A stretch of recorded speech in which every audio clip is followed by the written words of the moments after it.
잡고 기도하겠습니다. 아멘. 한 주간 평안하셨습니까? 우리 옆에 분들과 인사 나눕시다. 한 주간 평안하셨습니까? 그럼 제가 없으면 새신자가 꼭 보이는데, 돌아오면 보이는데 오늘 안 보이네요. 오늘 제목은 어디로 피할까라는 제목입니다. 여름은 항상 덥지만 올여름도 만만치 않았습니다. 저는 이번 여름의 절반은 한국에서 보냈고 절반은 독일에서 보냈습니다. 그런데 한국에서 보낸 여름보다 독일에서 보낸 여름이 견디기가 훨씬 어려웠습니다. 한국에서는 너무 더울 때면 에어컨 앞으로 피신하면 해결이 되었습니다.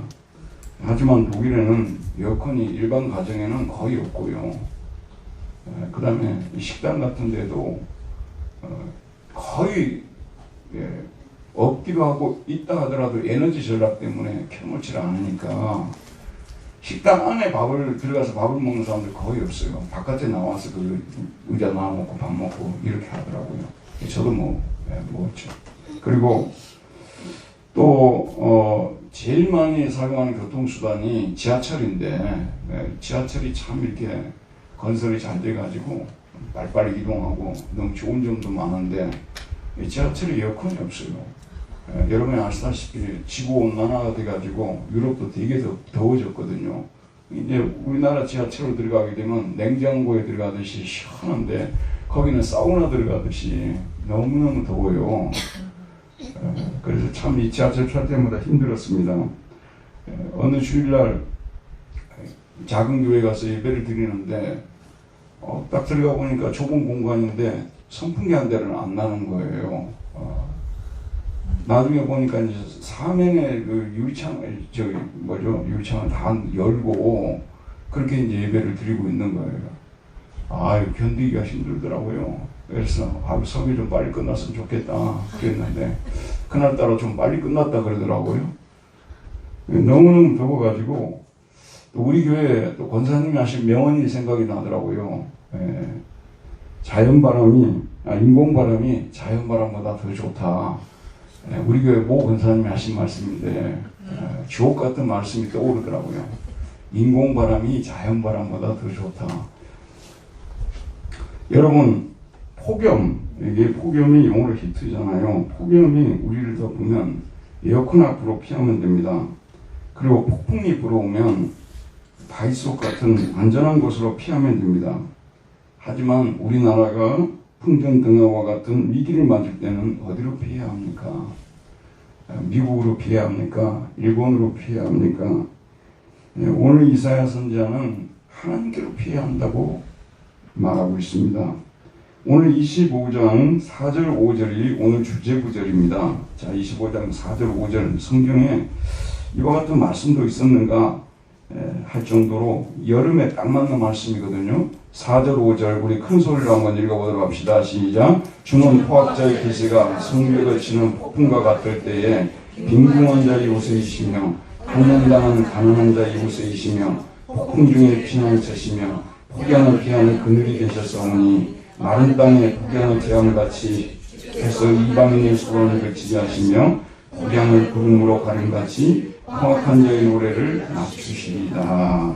자, 이 말씀의 역사적 배경은 이렇습니다. 당시 초강대국이 바벨론이었거든요. 근데 남쪽 유다를 쳐들어온다는 침공 소식을 들은 거예요. 이사야 선지자는 그 군대의 기세가 성벽을 치는 폭풍과 같다고 말합니다. 그럴 일이 없겠지만 만약에 중국이 우리나라를 쳐들어온다는 소식을 들었을 때 얼마나 우리가 힘들까요? 자, 이런 위기 상황에서 이사야는 우리가 피할 피난처는 오직 여호와 하나님밖에 없습니다. 이렇게 전했습니다. 외쳤습니다. 하나님께 피하면 하나님께서 그런 폭염을 피하는 그늘이 되어주시고 폭풍을 피하는 피난처가 되어주실 것이라고 전했습니다. 근데 유다 백성들은 들을래 하지도 않았고요. 들은 채 만취했어요. 이제 자, 여러분 잘 보십시오. 이스라엘은 본래부터 자기 군사력 갖고 이기고 지고 하는 나라가 아니에요. 이스라엘은 하나님이 도와주면 이기고 하나님이 도와주시지 않으면 지게끔 만들어진 나라예요. 우리 성도님들이 자기 정체성을 분명히 해야 되거든요. 우리는 우리 것 가지고 이기고 지고 하는 싸우는 사람들 아니에요. 우리는 하나님이 도와주시면 이기고, 아멘. 하나님이 도와주시지 않으면 지는 전쟁을 하는 사람들이에요. 그러니까 위기를 당하면 하나님의 백성들은 하나님께로 이렇게 향해야 되는데, 도와달라고 해야 되는데, 저를 비롯해서 우리 인간이 그렇습니까? 눈에 보이는 확실한 것을 의지하려고 하죠. 여러분, 중국이 만약에 쳐들어왔다고 합시다, 여러분. 그럼 우리가 누구를 쳐다보겠어요? 이 중에 있는 많은 분들이 하나님을 쳐다보기보다는 미국을 쳐다보는 분들이 많을 거예요. 아니면 일본이 혹시 도와주지 않나? 미국과 일본이 도와주면 이기지 뭐. 이런 생각할 분들이 많겠죠. 그러니까 여기 이 상황에서는 사람들이 바벨론이 침공을 해왔는데 우리를 도와줄 나라가 어디 있겠는가 쳐다보니까 애굽이 이제 보이는 거예요. 이집트. 뭐 그때는 많이 국력이 쇠퇴했습니다만은 한때 이집트가 전 세계를 지배할 때가 있었지 않습니까? 그래서 이집트를 쳐다보고 도와달라고 하면 되겠구나. 그래서 자 여러분 이게 작은 일 같은데요. 제가 이제 탁구나 테니스 이런 걸 이렇게 좋아하고 좀 한 중하위급 약간 이 정도 치잖아요. 그런데 어렸을 때부터 이게 친 아이들한테는요, 친 사람들한테는 못 이겨요. 어릴 때부터 테니스 배우고 어릴 때부터 탁구 배우는 사람들은요, 지금 당장에 안 치고 그래도요, 금방 실력이 나와버려요. 그 폼이 그대로 잡혀 있어가지고 우리 예수 믿는 사람들은 정폼으로 신앙생활 해야 되거든요. 우리 예수 믿는 사람들은 죽으나 사나 하나님께 피하는 사람들이 돼야 돼요. 죽으나 사나 하나님 쳐다보는 사람들이 돼야 되거든요. 그러니까 이게 폼이 잘못 잡히면 하나님을 쳐다보는데 익숙하지 않은 거예요. 이거는 어릴 때부터 신앙생활을 제대로 못한 폼이에요. 이거는 잘못된 폼이에요. 믿는 사람들은 자기가 가진 것이 많든 적든 항상 하나님을 쳐다보면서 도움을 구해야 되는 사람들 아니에요. 맞죠 여러분? 근데 그러지 않는다 그 말이에요. 애굽을 쳐다보는 거예요. 애굽이 도와줄 거라고 믿었던 거죠. 그래서 도움을 구하러 애굽으로 내려가는 자들은 화 있을지언자라고 했어요. 그들은 말을 의지하며 병거의 많음과 마병의 심히 강함을 의지하고 참 군사력을 보는 거예요. 애굽의 군사력 만만치 않다는 거죠. 애굽이 우리를 도와주게 되면 우리가 이길 가능성이 많다. 이렇게 한 거예요. 그런데 이게 즉흥적으로 그런 것이 아니라요. 계산을 해본 거예요. 애굽의 군사력을 말은 몇 풀이고 전차는 몇 대고 하게 계산해 본 거예요. 그러니까 힘이 많거든요. 그러니까 그들이 우리를 와서 도와줄 것이다. 이렇게 생각하고 애굽으로 도와달라고 한 거예요. 근데 이 죄는 항상 이중적인 죄를 짓는 거예요. 애굽을 도움을 구하면서 이스라엘의 거룩하신 이를 앙모하지 아니하며 여호와를 구하지 아니하니. 자, 애굽을 향해서 앙모하고 애굽에게 도와줄 수 있냐고 물었다고 말이에요. 여기서 죄는 여기서 끝나는 게 아니라니까 항상 양면성을 가지고 있어요. 하나님께는 안 묻는 거예요. 정말 여러분 어려운 일을 당했는데요. 하나님께 묻지 않고 인간적인 방법으로 해결하고 다니려고 하는 것 자체가 죄라는 것을 인정해야 돼요. 그건 죄가 아닌 게 아니에요. 우리는 죄하게 되면 도덕적이고 윤리적인 것만 자꾸 죄라고 생각하는데요. 뭐 그런 식으로 생각하면 예수 안 믿는 사람이나 믿는 사람이나 뭐가 그렇게 큰 차이가 있어요? 윤리 도덕적으로 따진다면 뭐 믿는 사람이나 안 믿는 사람이나 큰 차이가 있어요, 여러분? 제가 늘 얘기를 하는 겁니다만은 믿는다는 것은 하나님을 신뢰하는 걸 말하는 거예요. 하나님을 사랑하는 걸 말하는 겁니다. 안 믿는 사람은 그걸 못 하잖아요. 우리는 그걸 하잖아요. 그러니까 우리 믿는 사람은 어려움을 당하면 하나님께 가서 묻는 사람은 하나님 좋아하는 건데 하나님께 안 물어요. 이렇게 해보다가 안 되면 그때서야 하나님께 이게 물어보려고 하고 이런 자세를 우리가 고쳐야 된다는 것이죠. 여기에 대해서 하나님께서 화가 나셔가지고 화 있을진저라고 말씀하고 있습니다. 그 이후에도 계속해서 이런 말씀들이 나오고 있어요. 여러분 객관적으로 우리가 판단해 봐도요. 바벨론의 지금 군사력은 애굽의 군사력과 비교할 수 없을 정도예요. 비교가 안 돼요. 그게 하나님을 신뢰하자고 인간적으로 꾀를 써가지고 세상을 살아가려고 하다 보면은요. 계산도 잘 못하는 거예요. 애굽의 군사력과 바벨론의 군사력과 비교가 안 됩니다.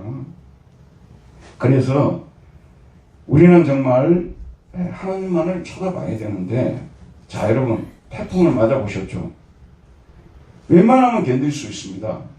하지만 너무 강한 바람이 불면 견디기 어렵습니다. 계속 버티다가는 죽을 수도 있어요.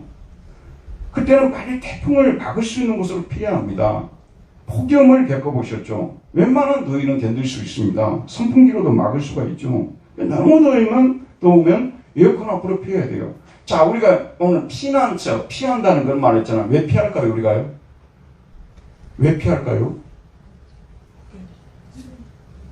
힘든 정도가 아니라 안 피하면 어떻게 되는 거예요? 죽을 수 있기 때문에 그런 거예요. 태풍이 너무 심하게 부는데요. 안 피하면 죽을 수 있어요. 폭염이 너무 심하는데 안 피하면은 제가 다녔던 그 지하철 같은데요. 계속 거기 있으면요. 잘못하면 질식할 수가 있어요. 이게 그렇게 안 되기 위해서 피하는 거예요. 이게 피난처라는 이 말 속에는 안 죽기 위해서 피한다는 말이 들어가 있는 거예요. 죽지 않기 위해서 피한다는 말이 들어가 있는 것입니다.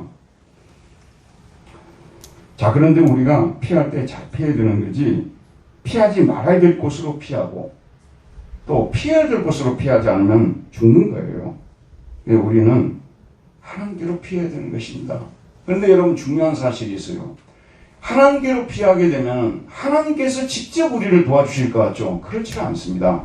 하나님께로 피하면 하나님께서 우리에게 진정한 피난처, 참된 피난처를 알려주시는 거예요. 하나님께로 피하면 하나님이 다이렉트로, 직접적으로 하나님이 도와주는 게 아니라 간접적으로 도와주시는데, 너의 피난처는 여기다 가르쳐 주는 거예요. 그 피난처가 누구십니까? 누가 우리의 진정한 피난처예요? 저와 여러분의 진정한 피난처는 누구십니까? 예수 그리스도가 진정한 피난처십니다. 하나님께서는 너가 죽지 않고 살기 위해서는 나의 아들 예수님에게로 피해라, 이렇게 말씀하고 있어요. 여러분, 예수 안으로만 피해야 살아날 수가 있습니다. 죽지 않고 살아날 수 있는 유일한 길은 하나님께서 피난처로 정해주신 예수 그리스도에게로 피하는 것. 이것이 피난처 신앙에 있어서 핵심적인 내용이 되어야 되는 것입니다. 자, 그런데 이사야 시대는요, 예수 그리스도가 오셨어요, 오시지 않았어요? 이사야 시대는 예수 그리스도 오셨어요, 오시지 않았어요? 예수 그리스도가 아직 오시지 않았어요. 이게 오신다고 예언해 주는 거예요. 근데 오신다고 예언하는 구절들이 많죠. 그런데 오늘 참 또 이 구절을 보면 참 놀랍습니다. 자, 이사야 32장 1절 2절을 한번 보도록 할게요. 이사야 32장 1절과 2절입니다. 이사야 32장 1절에서 2절, 우리 다 같이 큰 소리로 한번 읽어보도록 하겠습니다. 시작. 보라, 장차 한 왕이 공의로 통치할 것이요 방백들이 정의로 다스릴 것이며, 또 그 사람은 광풍을 피하는 곳, 폭우를 가리는 곳 같을 것이며, 마른 땅에 냇물 같을 것이며, 곤비한 땅에 큰 바위근을 같으리니. 장차라는 뜻이 무엇이죠? 장래의 미래라는 뜻이에요. 장래의 미래에 한 왕을 보내주실 것인데, 그 왕이 공의로 통치할 것이라는 거예요.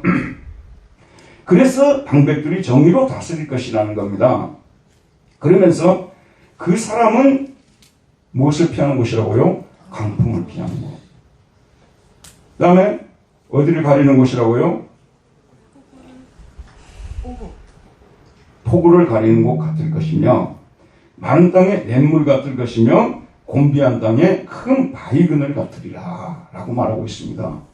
그러니까 강풍을 피하는 피난처가 되어 주실 것이고, 폭우를 피하는 피난처가 되어 주실 것이라고 예언해 주고 있습니다.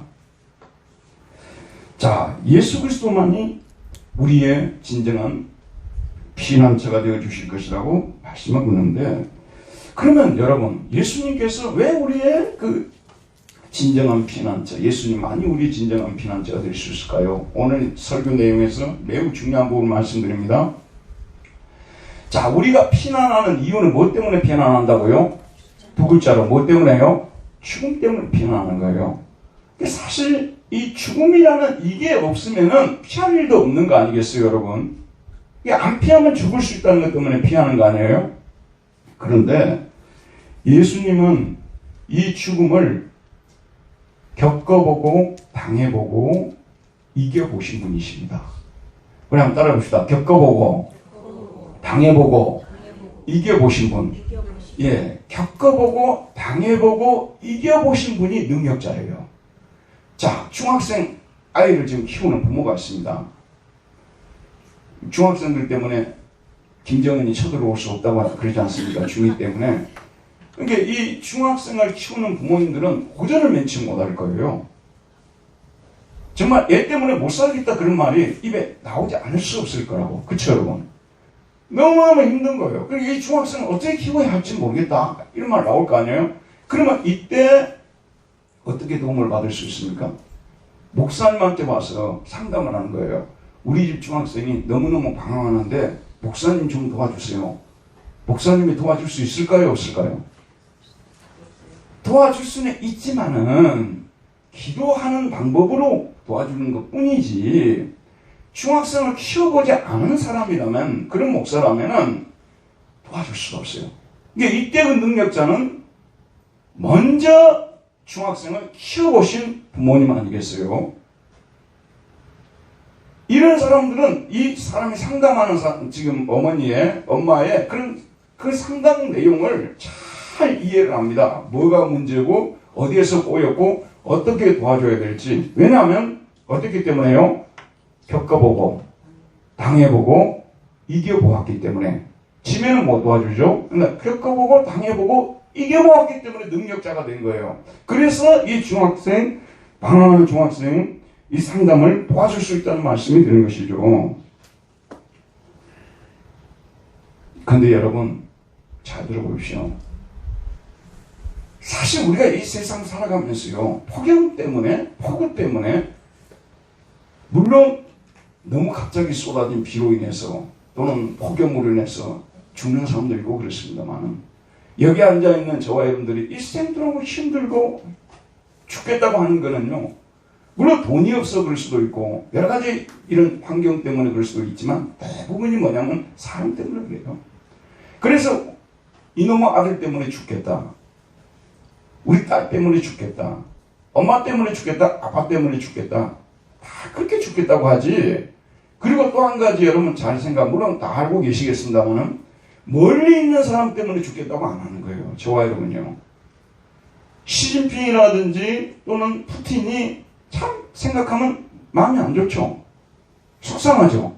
근데 시진핑 때문에 난 죽겠다, 푸틴 때문에 죽겠다, 이런 사람 있습니까? 그럴 정도로 고통을 당한 사람은 별로 없을 거예요. 대부분 보면요, 마주치고 안 보면 안 되는 사람이에요. 보기는 봐야 되는 사람이에요. 예를 들면 가족 같은 경우 봐야 되잖아요. 정말 남편 때문에 죽겠다고 해도 그 남편을 봐야 되잖아요. 아내 때문에 죽겠다고 하는데 그 아내를 봐야 되잖아요. 자식 때문에 죽겠다고 하는데 그 자식을 봐야 되잖아요. 이게 항상 우리에게 정말 누구 때문에 죽겠다는 경우는 대부분 가까이 있는 사람들이에요. 마주 보는 사람들이죠. 그럴 때 참 힘든 거예요. 멀리 있는 사람이라면 어떻겠습니까? 안 보면 되는 거 아니에요?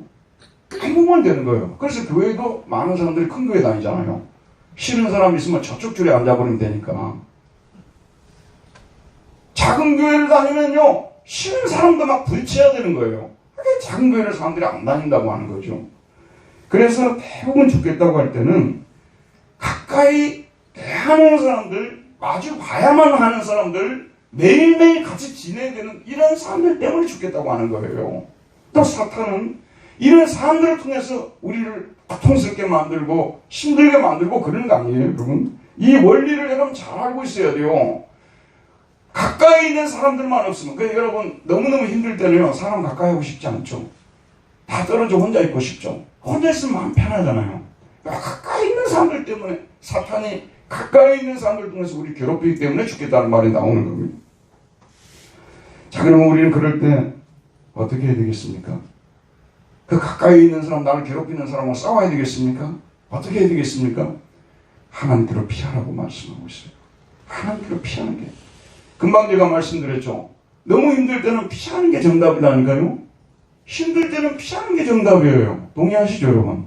그러니까 우리가 이제 사람에게 피하지 말고 하나님께로 피하라고 말씀하고 있어요. 왜냐하면 하나님은 죽음의 힘을 다스릴 수 있는 유일한 분이십니다. 하나님은 생명도 창조하신 분이시지만 죽음도 창조하신 분이세요. 이 죽음의 문제에 있어서 정답을 가지고 계신 분은 하나님밖에 없어요. 해결할 수 있는 분은 하나님밖에 없어요. 여러분의 마음속에 죽고 싶은 마음을 없애줄 수 있는 분은 누구밖에 없다는 거예요? 하나님밖에 없어요. 남편이 못 없애준다니까요. 아내가 못 없어져요. 자녀가 못 없애줘요. 하나님만이 없애주면 속상하고 힘들 때 하나님께 나가 도움을 구하고, 그럼 하나님께서 예수님을 가르치는 거예요. 예수님께로 가르치면서 예수님께 피하라고 말씀하고 있는 거예요. 예수님께 피하면 왜 우리가 죽음의 힘을 극복할 수 있습니까? 아까도 말씀드렸죠. 예수님은 죽음을 신이 겪어보신 분이시고, 어떤 분이시고요, 또 당해보신 분이시고, 그 다음에 뭐죠? 이겨보신 분이에요. 이 요소를 다 갖춘 사람은 없어요. 많은 분들은 당해도 보고 겪어도 봤지만 이겨는 못 봤잖아요. 그냥 우리 주님만이 유일하게 죽음을 이기신 분이에요. 근데 여러분이 솔직하게 말씀드리면 이 죽음이라는 문제를요, 굉장히 추상적으로, 사변적으로 생각하는 경우들이 너무나 많습니다. 실제 우리가 당하고 있는 모든 문제의 뿌리는 죽음에 있어요, 죽음이요. 항상 우리는 죽음을 의식하고, 항상 죽음을 생각하고, 죽음에 휩싸이고, 죽음의 공격을 받고, 죽으면 어쩔까? 죽으면 끝나는 거 아니야? 이런 생각하게 돼 있어요. 근데 제가 이 마틴 루터의 이 죽음에 관한, 또 죽음에 처해 있는 사람들을 어떻게 위로할까? 이런 데 대한 글을 좀 써보려고 죽음에 관한 일반 독서들을 좀 하고 있어요. 일반 그 책들 있잖아요. 성경책 말고 일반 안 믿는 사람들이 쓴 책 중에서 베스트셀러들, 그런 책들을 읽고 있는데, 이번에 제가 비행기에 가면서 프랑스의 철학자가 쓴 죽음이라는 책을 썼어요. 블라디미르 장켈레비치 1977년에 쓴 책인데, 이 책이 엄청나게 유명한 책이래요. 베스트셀러 중에 베스트셀러래요. 수많은 철학자들이 읽는 책이래요, 이 책이요. 저도 이제 한번 읽으면 굉장히 두꺼워요, 이 책이. 이렇게 두꺼워요. 읽어가는데 볼펜이 없어서 그런지 계속 줄을 쳐야 되겠어요. 너무 맞는 얘기만 골라서 하니까요. 근데 이 사람은 크리스찬은 아니에요. 진화론자 같아요. 근데 이 사람은 죽음의 문제에 대해서 누구보다도 전곡을 찌르는 말을 해요. 그러니까 제가 속이 시원하더라고, 이 사람 말을 들으니까요. 이 사람이 한 말 중에서 죽음은 모든 것을 소멸시키기 때문이라고 이렇게 말하는데, 인용을 하게 되면 이렇습니다. 한 부분을 인용한 거예요. 이런 주옥 같은 말들이 너무 많이 나와요. 그러나 그것은 하나의 임계 소멸입니다. 임계라는 것은 임계점 하잖아요. 한계, 인간이 정해놓은 한계를 소멸해버리는 거예요. 그것은 전적이면서 동시에 결정적이기 때문입니다. 그것은 전반적인 재앙입니다. 그래서 전반적인 재앙이라고 했어요. 죽음은 몇 가지 생명 기능의 제거가 아니라 모든 생명 현상의 소멸이며, 우리가 가지고 있는 몇 가지를 소멸하는 것이 아니라요, 모든 생명 현상을 소멸시켜버린다는 거예요. 그것도 유기체 전체에서 그런 것입니다. 죽음은 질병이나 장애처럼 이런저런 계획에 종지부를 찍는 것이 아니라 존재 전반에 종지부를 찍는 거예요.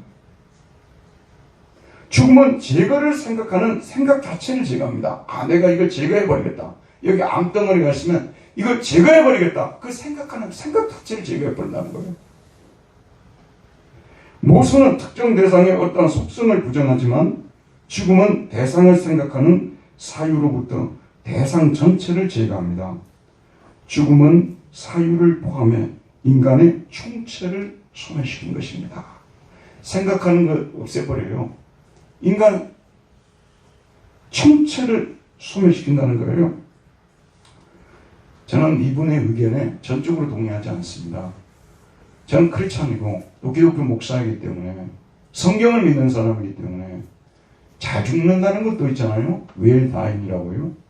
사실은 자기는 죽지만 주변 사람들에게 큰 은혜를 끼치고 의미를 부여하고 또 인류에게 상당히 유익을 가져다주는 그런 죽음들, 선한 죽음, 잘 죽는 그런 죽음들이 있죠, 여러분.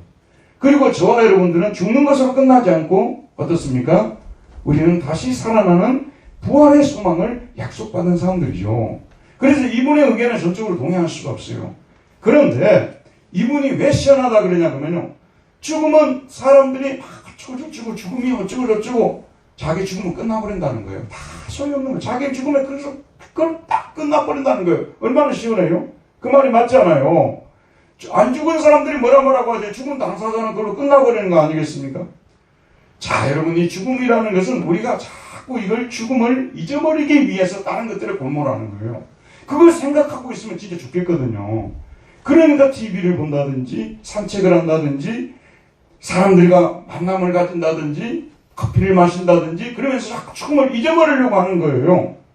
근데 죽음이 잊어버리려고 해도 잊어버려집니까? 머리가 너무너무 아프면 뭐라고 하죠, 여러분? 머리가 너무너무 아프면 뭐라고 해죠? 머리가 아파 죽겠다 그러잖아요. 배가 너무너무 아파요. 배가 갑자기 그냥 막 찔릴 때가 있잖아요. 아파오게 되면 뭐라고 하죠, 여러분이? 배가 아파 죽겠다. 그 다음에 사촌이 논을 산다고 말이에요. 사촌이 논을 사면 뭐죠? 배가 아파 죽겠다. 근데 가족들 중에서도요, 한 가족이 너무 잘 살면요, 옆에 분들이 배가 아플 수가 있어요. 인간의 모습이잖아요. 죽음은 항상 우리를 포위하고 있어요.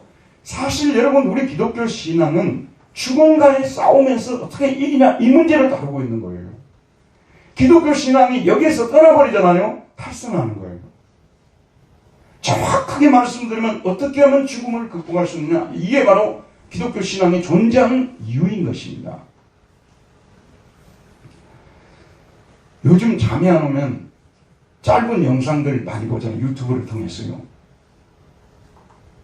저도 보고 이 사람도 보고 서로 웃고 앉았어요.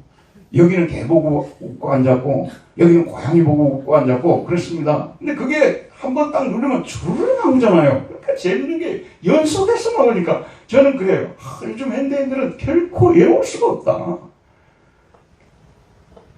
저녁에 잠 안 오면 그거 보면서 웃으면서 잠을 잘 수 있는 시대가 됐잖아요. 근데 참 안타까운 게 뭐냐면 사자가 사슴을 사냥하는 이런 영상들이 너무 많이 올라와 있어요. 막 그런데 막 사자가 미워 죽겠어요. 그냥. 그리고 이 사슴이 너무 불쌍한 거예요. 사슴이 너무 불쌍하고 들소를 또 사자들이 한 5-6마리를 공격하거든요. 그 엄청난 덩치 큰 들소를. 근데 들소를 어떻게 공략하냐면 꼭 목을 물잖아요. 물고 끝까지 놓지 않습니다. 끌려가면서도 놓지 않습니다. 그런 모습을 보면 무슨 생각이냐면 죽음이라는 것은 그렇게 사자처럼 우리를 포위하고 있어요. 그래서 우리가 무슨 약점을 가지고 있잖아요. 그러면 금방 그것을 파고들어서 죽겠다는 말을 하게끔 만드는 거예요. 그래서 우리가 결국은 죽음에 사로잡혀버리는 것이죠. 죽음에 먹혀버리는 것이죠. 이럴 정도로 죽음의 문제가 이게 사실 굉장히 심각한 문제예요. 이 문제가요. 근데 이런 죽음의 세력이 우리가 알고 있는 사람들을 통해서 가까이 지내는 사람들을 통해서 막 괴롭게 하고 힘들게 하고 혹은 우리가 여기 있는 신체를 통해서 막 우리 공격해 올 때 우리는 즉시 어디로 피해야 된다는 거죠? 예수님께로 피해야 되는 거예요. 여러분 그걸 생각해 보셨습니까? 성경을 보면 참 놀라운 것이 있어요. 그게 뭐냐면 수많은 사람들이 죽었잖아요. 소크라테스도 죽고 공자도 죽고 맹자도 죽고 마호메트도 죽고 다 죽었잖아요. 그런데 죽음을 전체적으로 집중적으로 디테일하게 죽으신 분은 예수님밖에 없어요. 이게 참 이런 예수님의 죽음을 하면 가만히 저도 이번에 묵상을 해봤거든요. 빌라도 앞에 서서 재판을 받고 그리고 막 군중들이 와서 침을 뱉고 막 이런 장면들, 그 다음에 채찍에 맞고, 솔직히 여기 앉아 계신 분들 중에서 채찍 맞아 보신 분들 계십니까? 채찍에 한 번이라도 맞아 보신 적 있으세요? 맞고 싶어요? 안 맞고 싶어요? 저는 어떤 일이 있어도 안 맞고 싶어요. 얼마나 아플까 하는 생각이 드는데 얼마나 아플까. 채찍에 맞으셨잖아요. 그 다음에 십자가를 치셨잖아요. 그리고 십자가를 치고 골고다 언덕을 오르셨잖아요. 그리고 십자가에 사람을 이렇게 묶어놓으면요 3일 동안은 살아있대요. 근데 완전히 그냥 모든 신체 기능이 하나씩 죽어가고 모든 피 한 방, 피가 다 빠져나가는데 마지막 피까지도 빠져나가고요. 힘 있잖아요. 힘도 다 빠져나가 버려요. 저희 어머니도 소천하기 직전에 의사가 그러더라고요. 더 이상 몸에 아무것도 없다고. 다 빠져버린 거예요. 우리 어머니는 십자가 진 적은 없잖아요. 예수님은 십자가 고통을 당하시면서 겪어보시고 당해보시고 당해보셔도요, 이렇게 겪어보시고 당해본 사람은 세상에 없습니다. 그렇기 때문에 우리 예수님이 또 3일 만에 부활하셨기 때문에 죽은 자들의 고통을 알고 죽은 자들을 도와줄 수가 있어요. 여러분, 이 세상에 우리 예수님께서 사람의 모습을 입고 이 땅에 오신 목적이 무엇이라고 생각하십니까? 무엇 때문에 예수님께서 이 땅에 오셨습니까? 우리를 구원하기 위해서 오셨다고 하지 않습니까? 근데 우리를 구원하는데 우리가 뭐 때문에 고통을 당하고 있었냐 그 말이에요. 뭐 때문에 고통을 당하고 있습니까? 자, 여러분 잘 보세요. 구원의 삼중적 차원인데 죄 때문에 고통을 당하고 있었어요. 그럼 우리가 죄를 교만이나 탐욕으로 바꿔봅시다. 교만이나 탐욕이 없으면요 그렇게 고통스럽지 않아요. 근데 우리 인간이 죄가 나를 이렇게 했어? 교만해지면 고통을 당합니다. 탐욕. 죄는 저걸 가졌는데 나는 못 가졌어. 탐욕. 죄가 우리를 고통스럽게 하니까 우리 주님께서 죄로부터 우리를 건지기 위해서 오신 거예요. 동의하시죠? 그 다음에 구원의 삼중적 차원인데 두 번째, 죄는 우리에게 뭘 가져다 줬습니까? 죄의 삭은 사망이라고 했잖아요. 그러니까 우리를 사망으로부터 죄를 용서받아 사망으로부터 건져주시기 위해서 오신 거예요. 근데 죄와 사망을 통해서 우리를 계속 따라다니면서 괴롭히는 세력이 누굽니까? 마귀 아니에요? 그래서 이걸 구원의 삼중적 차원이라고 해요. 죄로부터의 구원, 죽음으로부터의 구원, 마귀로부터 구원. 구원은 이 삼중적 차원을 가지고 있기 때문에 여러분이 구원받았다고 할 때는요, 무엇으로부터 구원받았다는 거예요? 죄로부터 구원받았고, 그 다음 뭐죠? 죽음으로부터 구원받았고, 마귀로부터 구원을 받았다. 이게 죄의 삼중적 차원이에요. 그러니까 여기서 중요한 게 죽음입니다. 수많은 사람들이 결국은 죄가 가져온 결과로서 우리에게 형벌로 내려진 이 죽음. 이 죽음을 낭만적으로 즐기는 사람 아무도 없다고 말이에요. 죽음에 대해서 낭만적으로 얘기를 할 수가 있어요. 그러나 막상 자기가 병이 들고 막상 자기가 죽음 앞에 서게 되면요, 낭만적으로 즐길 수 있는 인간 하나도 없다는 거죠.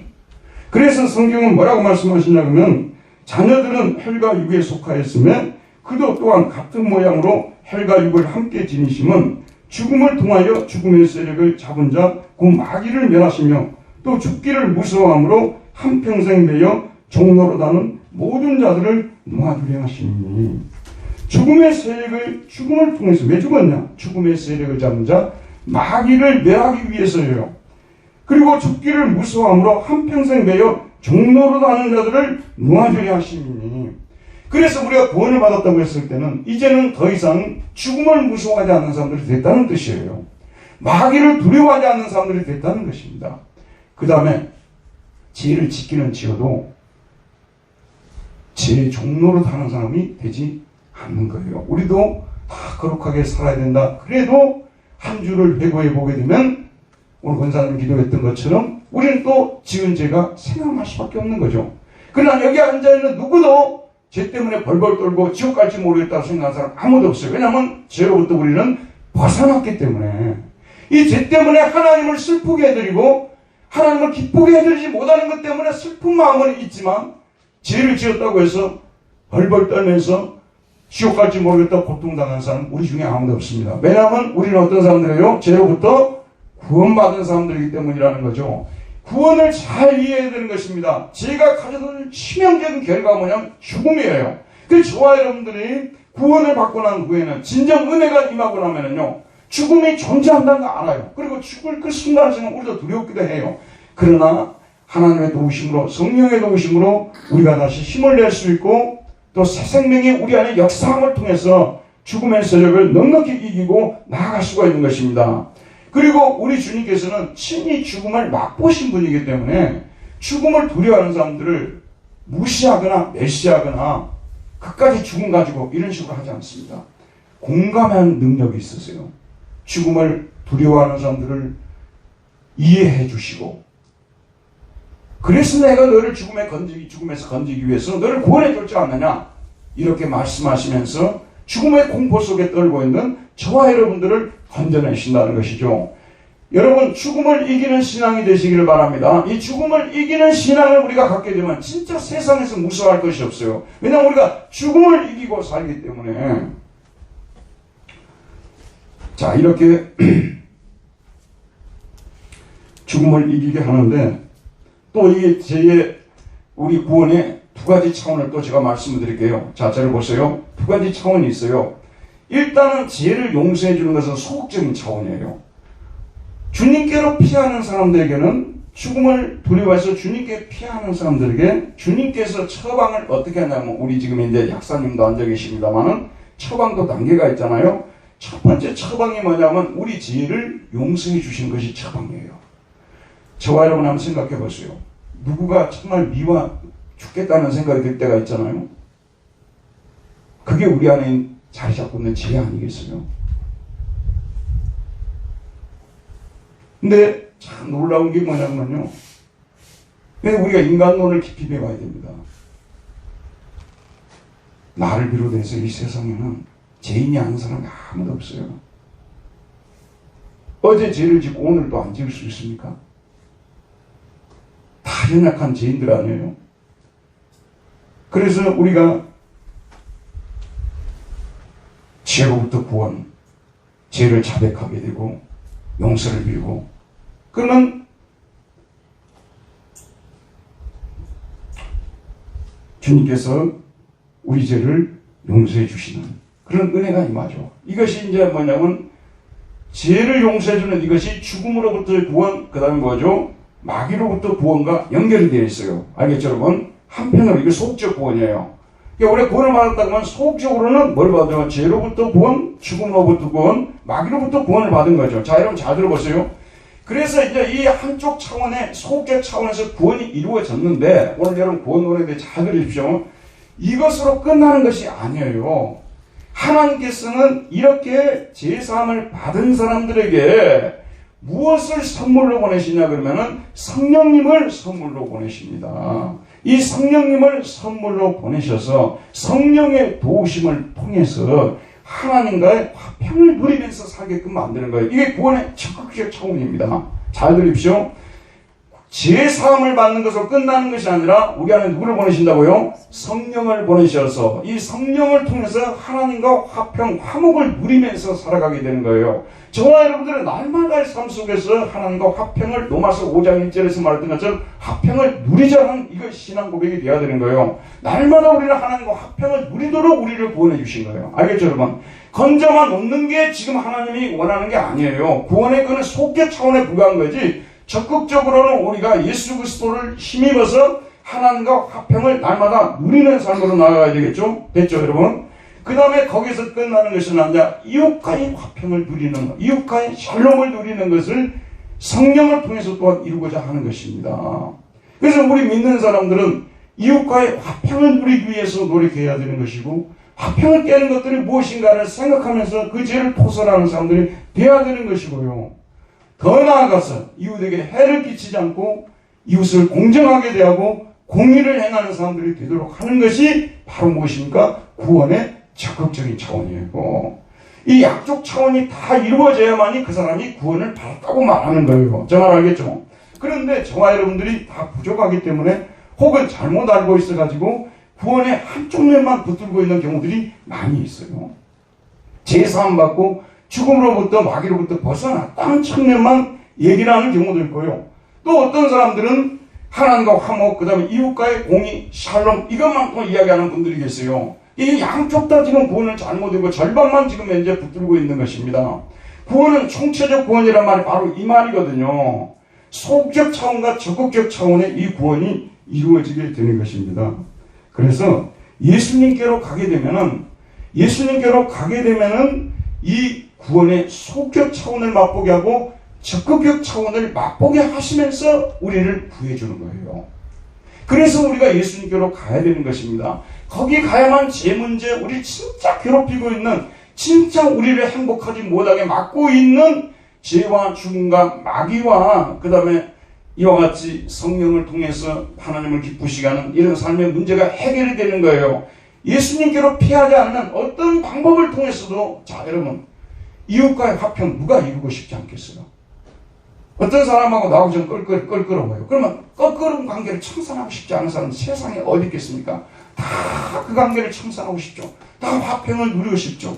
그런데 그것이 성령이 오셔서 역사하셔야만 되는 거예요. 우리의 죄가 하나님께 사함을 받아야만 되는 것이고요. 그리고 성령이 오셔서 역사하셔야만이 이웃과의 샬롬이 이루어지게 되는 것이라는 말씀입니다. 이게 다 원리가 있고 원칙이 있다는 그런 말씀이 되는 것입니다. 그러면서 샬롬이 이루어지게 되는 것이죠. 자, 그러면 이제 여러분에게 말씀드리고 싶은 것이, 주님께로 우리가 피해야 되는데 어떻게 피할까? 피하는 방법이 세 가지가 있어. 자, 여러분, 어떻게 피해야 될까요? 어떻게 피해야 되겠습니까? 에어컨으로 우리가 피한다 하면 어떻게 되겠습니까? 에어컨으로 피하는 방법이 뭐겠습니까? 집에다가 에어컨을 설치한다.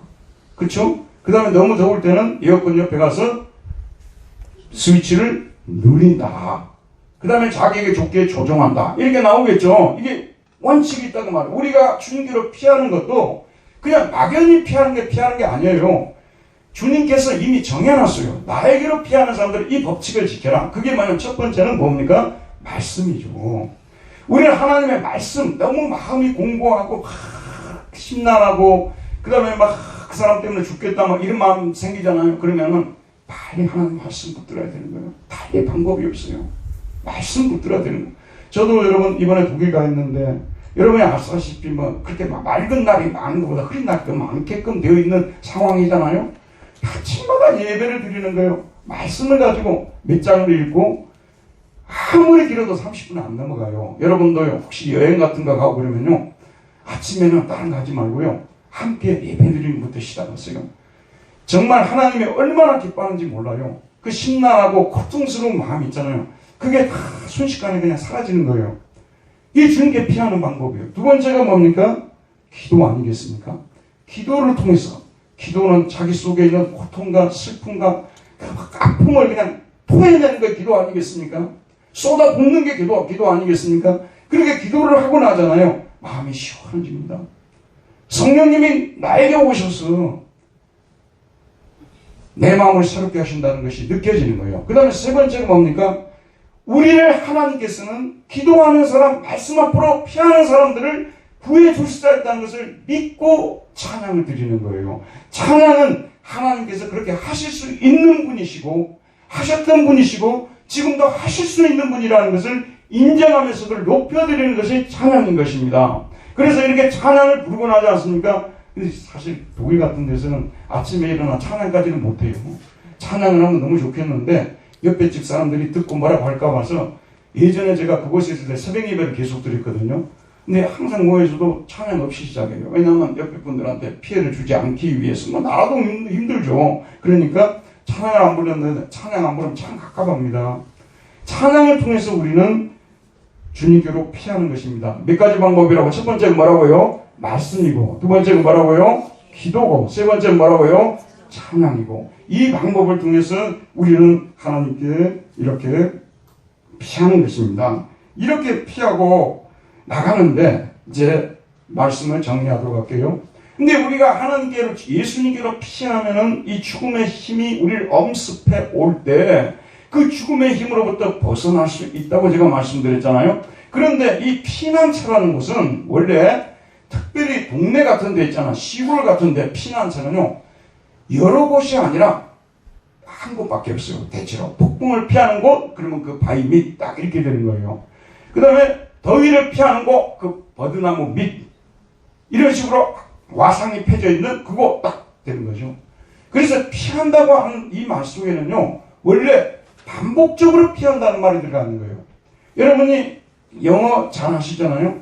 영어의 피난처가 무슨 뜻이에요? 영어로는요, 레퓨지 아닙니까? 레퓨지. 이것이 피난처라는 뜻이거든요. 근데 어원적으로 보게 되면 레라는 것은 다시라는 뜻이죠.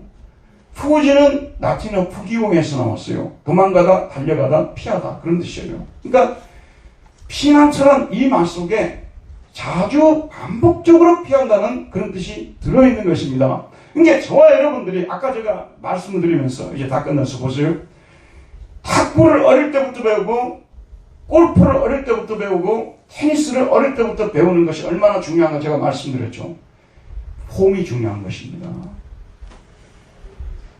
그래서 어려운 일이 생기잖아요. 우리 예수 믿는 사람은 어떻게 되겠습니까?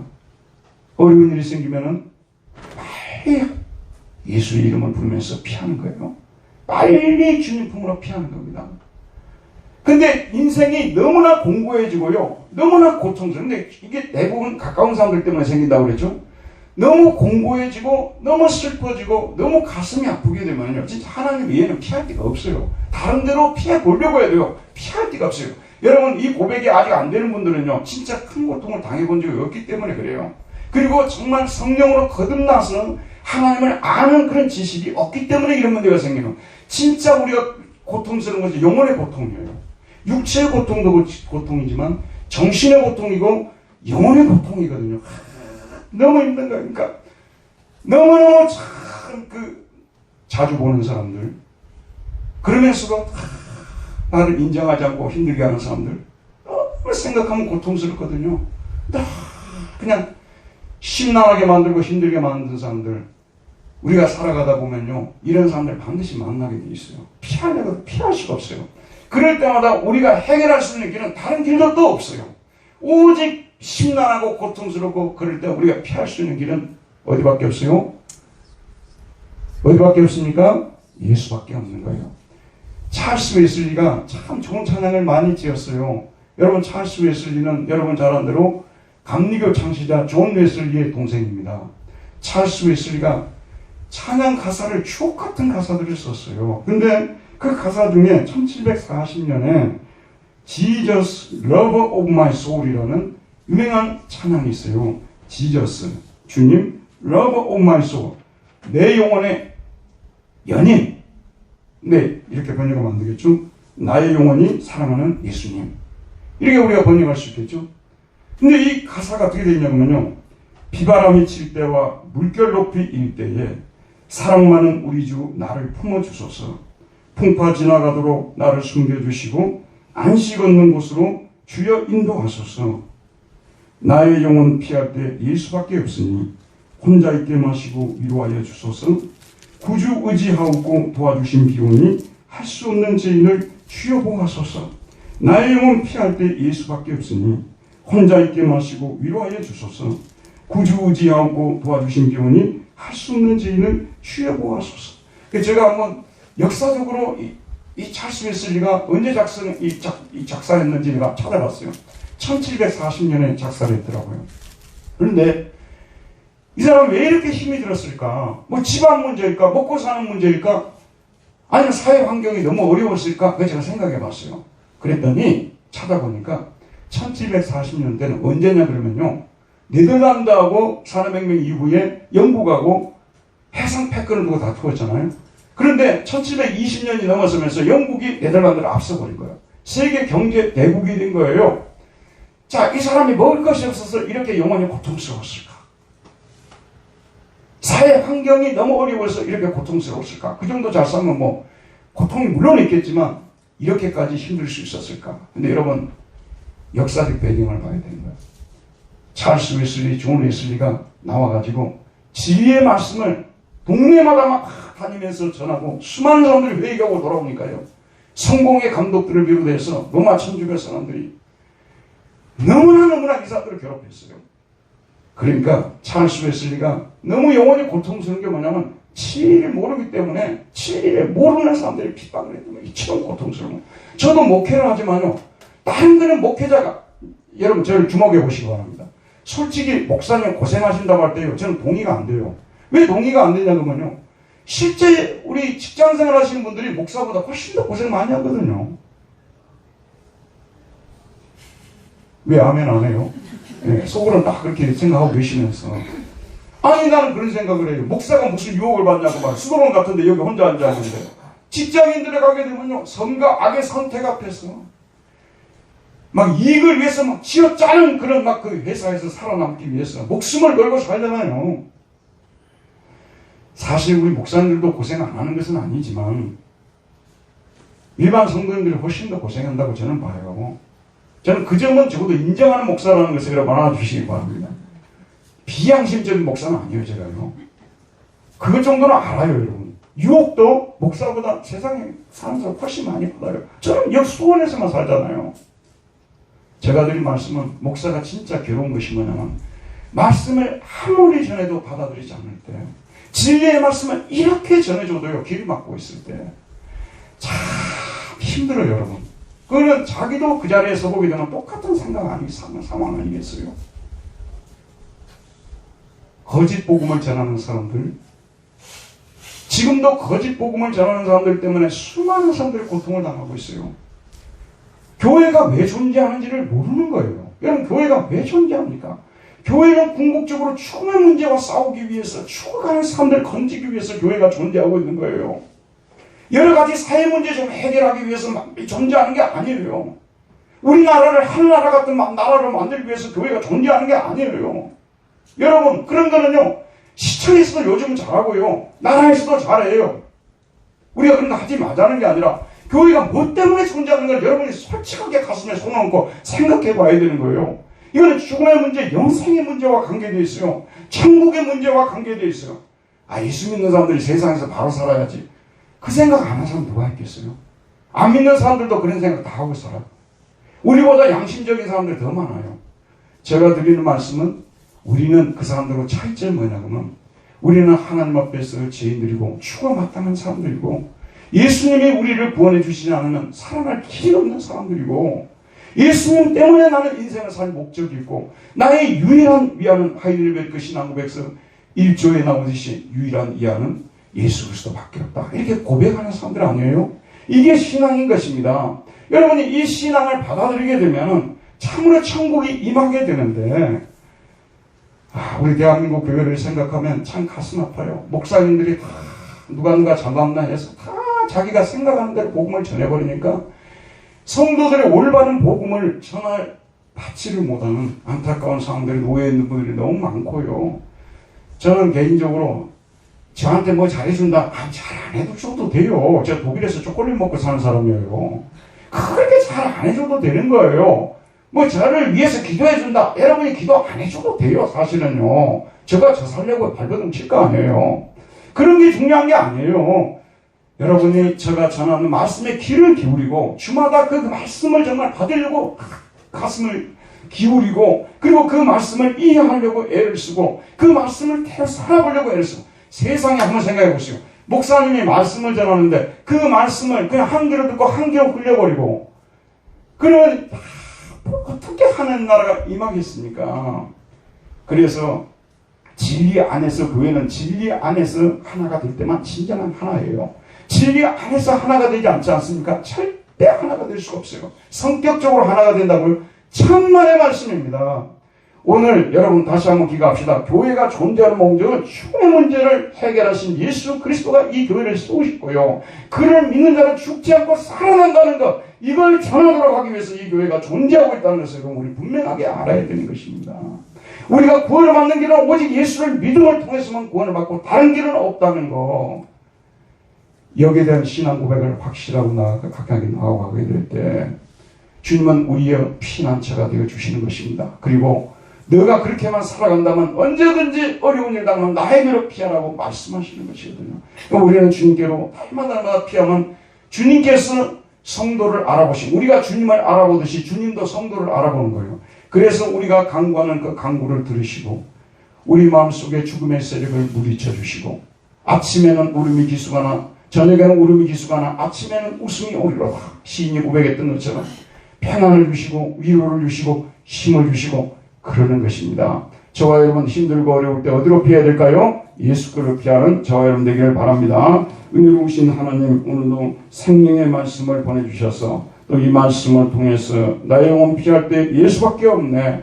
죽음을 겪어보시고 당해보시고 이겨보신 주님만이 죽음의 고통을 당하는 우리를 건지실 수 있는 줄 믿사오니 주여 우리가 주께 피합니다. 우리를 구원하여 주시옵소서. 사망의 세력이 물러가게 해주시기를 원합니다. 오직 생명이 넘치는 교회가 되게 해주시기를 원합니다. 성령 충만한 교회가 되게 해주시기를 원합니다. 성령으로 말미암는 참된 은사가 넘치는 교회가 되게 해주시기를 원합니다. 성령으로 말미암는 참된 사랑과 기쁨과 믿음이 넘치는 교회가 되게 하여 주옵소서. 예수 그리스도 이름으로 기도하였습니다. 아멘.